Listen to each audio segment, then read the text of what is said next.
성부와 성자와 성령의 이름으로 말씀을 드립니다. 샬롬. 주님의 은총과 평화가 여러분에게 가득하시기를 축원드립니다. 녹음이 짙어가는 실록의 계절이라고 부르는 6월이 다가왔습니다. 논에 심겨준 벼들이 땅심을 받아서 제법 많이 컸습니다. 그리고 여리여리했던 나뭇잎들도 어느새 진녹으로 그렇게 바뀌게 되었습니다. 다음 주 정도가 하지가 이제 다가오죠. 그래서 감자도 이제 캐시고 마늘도 뽑으시고 양파도 수확을 하는 그런 때가 되었습니다. 언제 그렇게 커서 벌써 수확 때가 됐지? 작물과 곡식들이 성장하고 변화되는 것처럼 우리의 믿음의 사람들도 변하고 성장해야 합니다. 오늘 말씀은 햇순과 씨앗의 비유를 저희들에게 이제 들려주셨는데요. 그래서 오늘은 하나님 나라의 씨앗들이라고 하는 제목으로 말씀을 나누고자 합니다. 오늘 말씀을 통해서 저희가 첫 번째 기억할 것은 여러분은 주님의 집안에 심겨진 씨앗입니다 라고 하는 것이죠.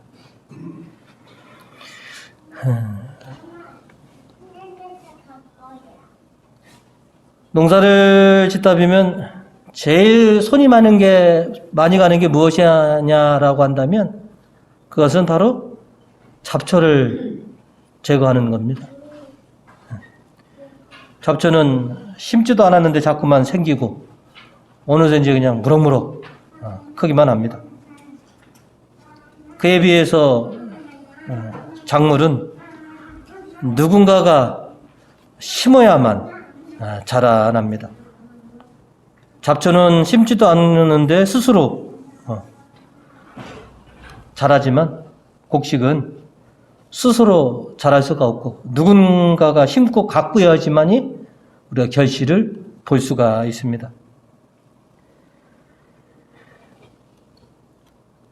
하나님의 자녀된 여러분은 바로 하나님께서 뿌려놓으신 씨앗이고 하나님의 햇순입니다. 이거를 여러분이 분명히 기억하시기 바랍니다. 오늘 복음 26절에 이렇게 말씀하셨죠. 예수께서 또 말씀하셨다. 하나님 나라는 이렇게 비유할 수 있다. 어떤 사람이 땅에 씨앗을 뿌려 놓았다라고 말입니다. 하나님께서 믿음의 씨앗을 우리들에게 뿌려 놓으셨습니다. 그리고 우리를 가꾸시고 하나님의 섭리와 계획 아래 많은 결실을 맺도록 그렇게 우리를 돌봐주셨다라고 하는 것입니다. 오늘 에ze키엘서 22절에 보시면 또 이렇게 말씀하고 계십니다. 주 여호와가 말한다. 나도 그 성배 끝에 돋은 순을 따리라. 그 연한 가지에 돋은 햇순을 따서 높고 우뚝 던 산 위에 몸소 심으리라. 바로 여러분들은 하나님께서 심으신 하나님의 거룩한 성전의 햇순이고 믿음의 씨앗들이다 라고 하는 것을 우리가 분명히 알고 있어야만 합니다. 햇순과 씨앗은 부적것없고 나약합니다. 그러나 우리 하나님께서 돌보시고 하나님의 섭리 속에 있다면 그 나약하고 보잘것없는 그 햇순과 씨앗은 아름답고 강한 그런 거목이 될 줄 우리는 알고 있습니다. 에zeki엘서 23절에 그래서 하나님께서 이렇게 말씀하십니다. 이스라엘의 높은 산에 그것을 심으면 해까지가 나서 열매를 맺는 훌륭한 성벽이 되고 온갖 새들이 거기에 깃들이며 온갖 날짐승이 그 가지 그늘에 깃들일 것이다. 시편 12절에 오늘 이렇게 말씀하십니다. 의로운 사람들아 종려나무처럼 우거지고 레바논의 송백처럼 치솟아라. 너희는 작고 볼품없지만 하나님께서 돌보시고 하나님의 섭리 아래 있다면 너희들은 거대한 그런 거목이 될 수 있을 것이고 풍성한 결실을 맺는 그런 나무들로 너희가 성장할 수 있다라고 하는 것이죠.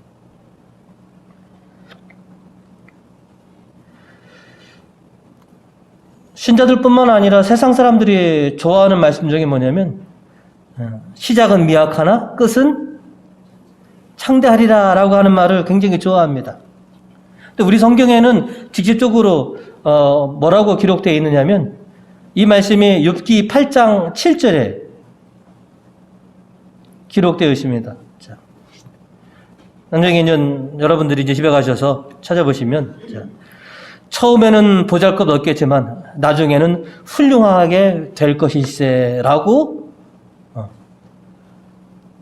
욥기에 적어져 있습니다.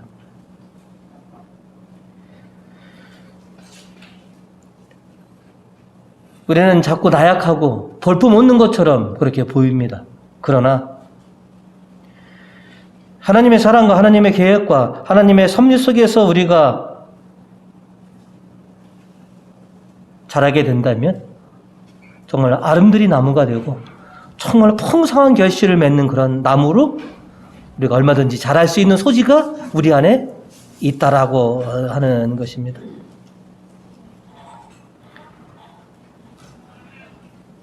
작물은 하루하루 모르게 그렇게 자라납니다. 마치 뻥튀기처럼 한순간에 펑 하고 그렇게 자라는 것이 아닙니다.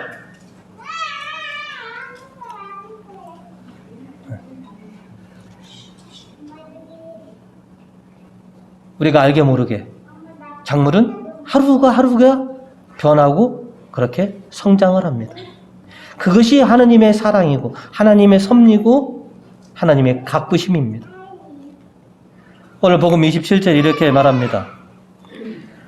하루하루 자고 일어나고 하는 사이에 씨앗은 싹이 트고 자라나지만 그 사람은 그것이 어떻게 자라는지 모른다라고 말합니다. 농부들은 늘 이야기합니다. 심고 가꾸는 것은 사람이지만 그것을 자라고 열매 맺게 하는 것은 바로 하늘과 땅의 소관이다 라고 하는 것을 누누이 말하고 있습니다.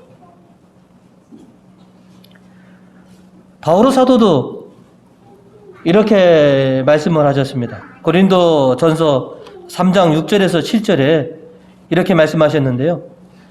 나는 씨를 심었고 아폴로는 물을 주었습니다. 그러나 그것을 자라게 하시는 분은 하느님이십니다. 심는 사람이나 물을 주는 사람은 중요한 것이 없고 자라게 하시는 하느님만이 중요합니다.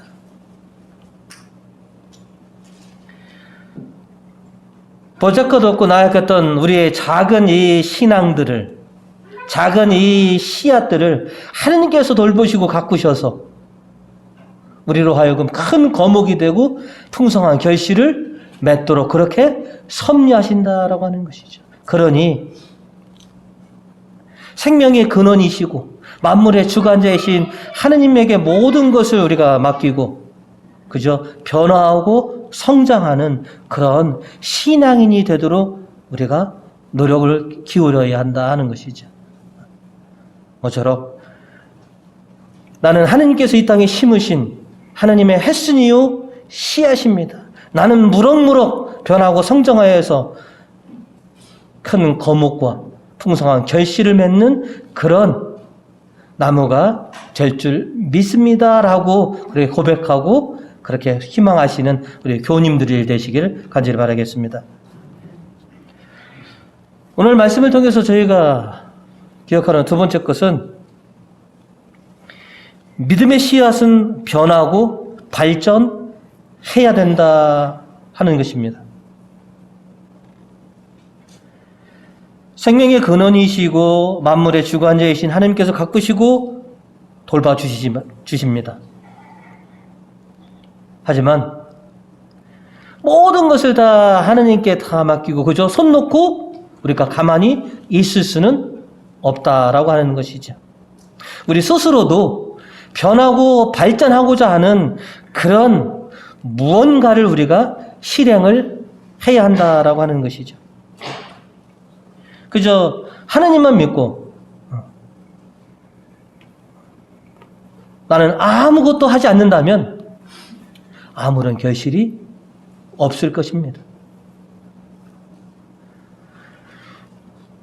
내가 믿음의 큰 거목이 되고 풍성한 결실을 맺는 사람이 되고자 한다면 나는 변하고 발전해야만 합니다.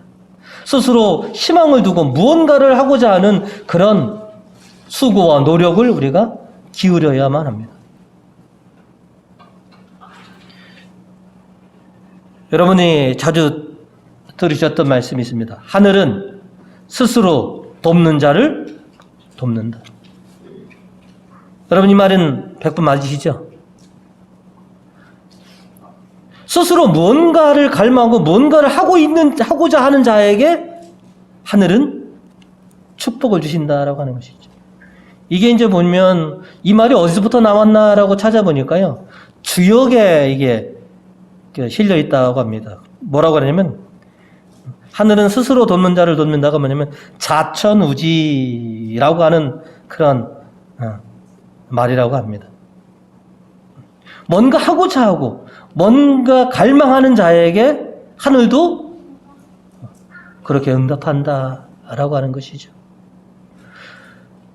내가 믿음의 햇순이고 하나님 나라의 씨앗인데 내가 하나님 나라에서 귀하게 쓰임받는 그런 제목이 되고자 하는 그런 열망과 수고가 있고 그 위에 하나님의 섭리와 돌보심 속에서 우리가 그렇게 변하고 성장해 나간다 하는 것이죠. 하나님의 섭리와 계획 아래 모든 주도권을 하나님께 맡기고 내 스스로도 풍성한 결실을 맺는 사람, 큰 믿음의 거목이 되고자 하는 그런 사람이 되고자 하는 그런 희망과 노력이 절대적으로 필요합니다. 오늘 시편 13절은 우리들에게 이렇게 전하고 있습니다. 같이 한번 읽어보실까요? 자, 우리 주님의 집안에 심어진 자들아 하나님의 뜰에 뿌리를 내리고 우거지리라. 내가 변화하고 발전하고 내가 풍성한 결실을 맺고자 한다면 어디에 뿌리를 내려라? 하나님 집안의 그 뜰에 뿌리를 내려야만 한다라고 하는 것이죠. 여러분들 잘 아시죠? 뿌리 깊은 나무는 가뭄에 아니메세라 뭐 이렇게 용비어천가요 뭐라고 이렇게 기록되어 있죠. 우리의 뿌리를 어디에 두고 있느냐? 하나님에게 뿌리를 두는 자, 그가 건강하고 날로 그가 변화하고 성장할 것이다 라고 하는 것이죠.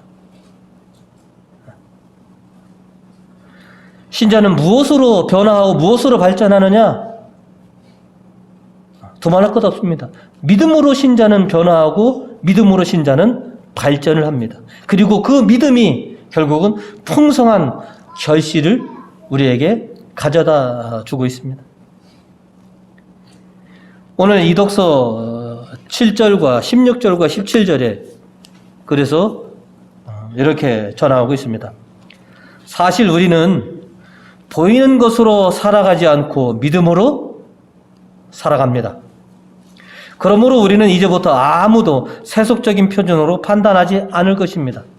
전에는 우리가 세속적인 표준으로 그리스도를 이해하였지만 이제는 그렇게 하지 않습니다. 누구든지 그리스도를 믿으면 새 사람이 됩니다. 낡은 것은 사라지고 새 것이 나타났습니다. 오늘 여러분이 들으신 일독서 에제키엘은 유다왕 시드키야에 대한 강력한 질타입니다.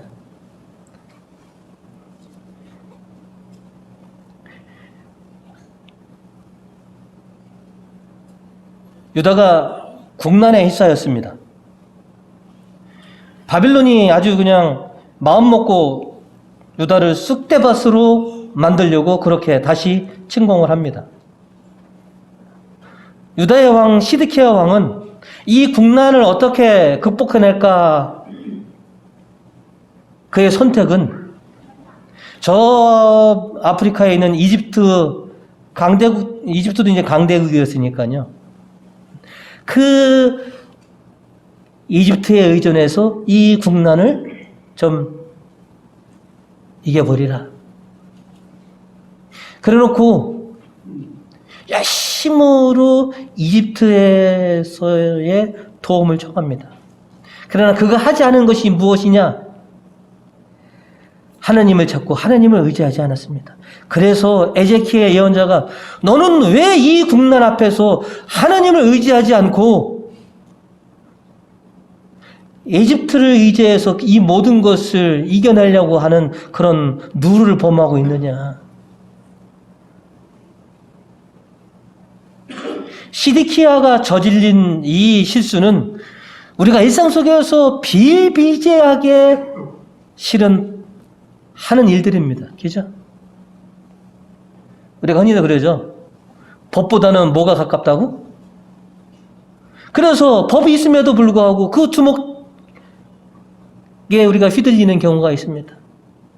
마찬가지로 하나님을 믿고 의지하지만 하나님은 보이지도 않고 잡히지도 않으니까 눈에 보이고 손에 잡히는 이 세상의 그 무언가를 붙잡고 우리는 우리의 삶에서 어려움과 시련을 그 도움으로 이겨내고자 하는 그런 시드키야와 똑같은 일들을 수도 없이 우리가 행하고 있더라는 것이죠. 그래서 오늘 에제키엘을 통해서 오늘 우리에게 전해주고 계십니다. 왜 너희는 눈에 보이는 것만 믿고 그렇게 살려고 하느냐? 그 이집트가 너희를 구원해 줄 수 싶으냐? 하나님이 직접 개입하면 모든 역사는 변하게 된다.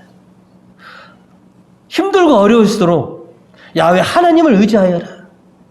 그분에게 청하고 그분에게 간구하고 그분에게 매달려라. 그것이 창세기부터 계시록에서의 역사입니다. 수많은 시련과 국난 앞에서 우리가 무엇을 찾고 무엇을 의지할 것이냐? 세상의 사람들은 오늘 이독서 16절처럼 세속적인 표준으로 살아가게 됩니다. 그러나 믿음의 사람들은 세상적인 기준, 세상적인 표준도 있지만 하나님의 기준, 하나님의 표준으로 살아가는 것이 곧 믿음입니다. 하나님이 무엇을 보고 기뻐하시느냐? 세속적인 기준으로 기뻐하시느냐? 아니다. 너희의 믿음을 보고 하나님은 기뻐하신다라고 하는 것이지. 그래서 우리가 무엇을 키워야 하느냐 하면 세속적인 기준, 세속적인 가치들보다 우리의 믿음을 키워나가야만 합니다.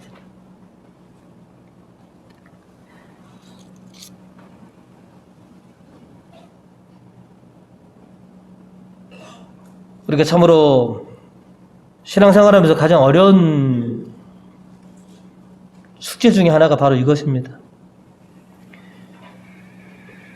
돈과 물질은 가깝고 하나님은 저 멀리 계신 것처럼 여겨지는 것. 내가 어떤 일을 당할 때 아이고 아버지 하나님 찾기보다는 누가 아는 사람이 있지, 누가 힘 있는 사람이 누가 있을까? 나를 도와줄 사람이 누가 있을까? 하나님보다는 사람을 먼저 찾게 되고 힘을 먼저 찾게 되는 것. 그것이 우리의 큰 패착의 연속이었다라고 하는 것을 돌이켜보면 우리가 알고 있습니다.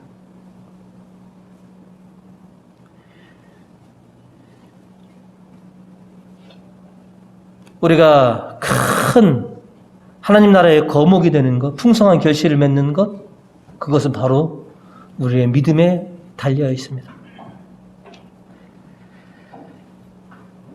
우리는 하나님에 향한 그런 믿음으로 변화하고 성장해야 합니다. 낡은 것은 사라지고 새 것이 나타났습니다.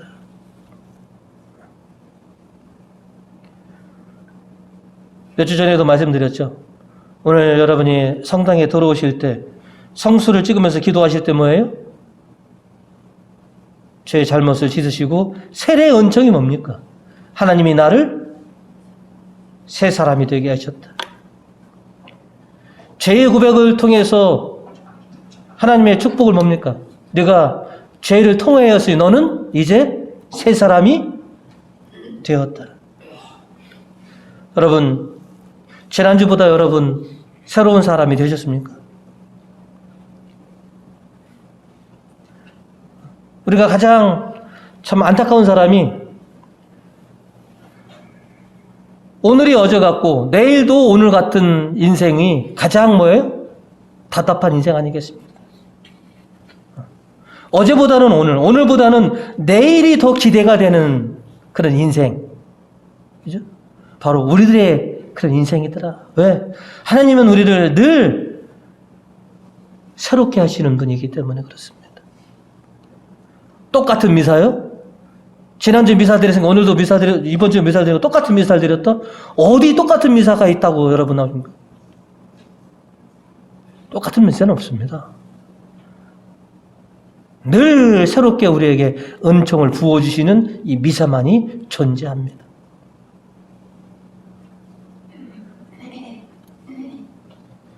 아유, 신부님, 나도 변하고 성장하고 싶습니다. 발전하고 싶습니다. 근데 내 나이가 이제는 꺾어질 대로 꺾어졌습니다. 라고 자포자기 하시는 분이 계십니다. 여러분, 고목나무가 꽃을 피웁니까? 안 피웁니까? 고목나무가 열매를 맺습니까? 안 맺습니까? 나는 더 변화하고 발전할 기미가 없습니다. 라고 스스로 여기니까 변화와 발전이 없는 것이죠.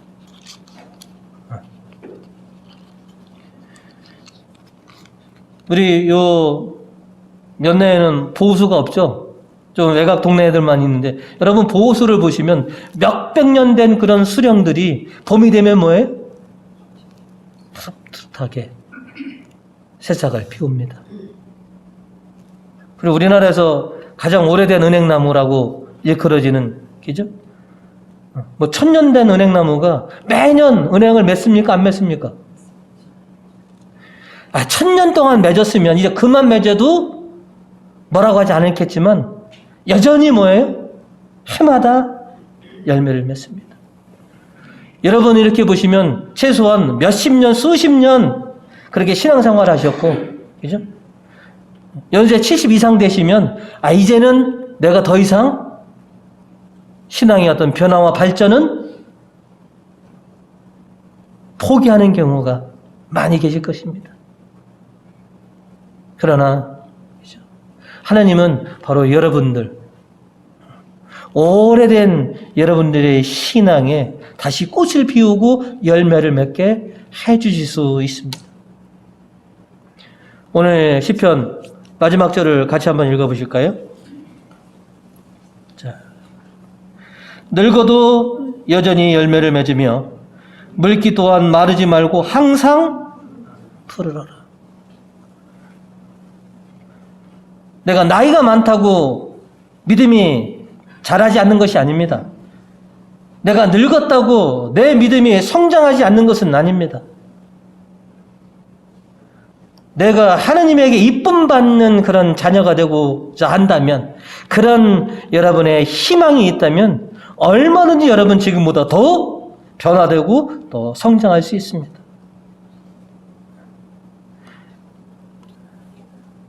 지나간 것에 또 오늘에 안주하지 마시고 늘 변화와 발전을 도모하는 그런 신앙이 되시길 바라겠습니다. 특별히 오늘 우리는 이제 오늘 본전 생활 캠페인을 오늘 선포를 합니다. 지난주까지 받아서 교회 의원들하고 쫙 다 적었습니다. 그 중에서 가장 많이 나온 10가지 항목을 지정했습니다. 그리고 나서 오늘부터 이제는 뭐냐면 115년 된 이 고목도 변하고 성장합니다. 이대로가 좋사합니다. 라고 여기시는 분 없을 겁니다. 날마다 새로워지는 것처럼 우리가 이 본당 생활 캠페인을 통해서 우리 이 본당이 우리의 이 신앙이 날로 날로 변화하고 성장하기를 그렇게 소망합니다. 여러분이 직접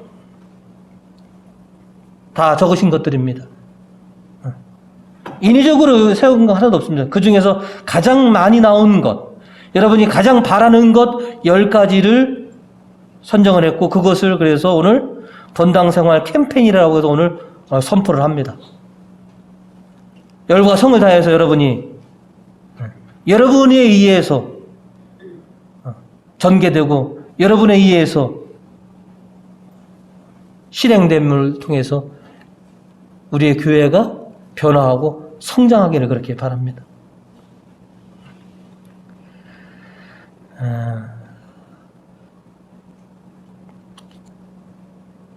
오늘로 만족하는 것이 아니라 내일이 더 기대되는 것.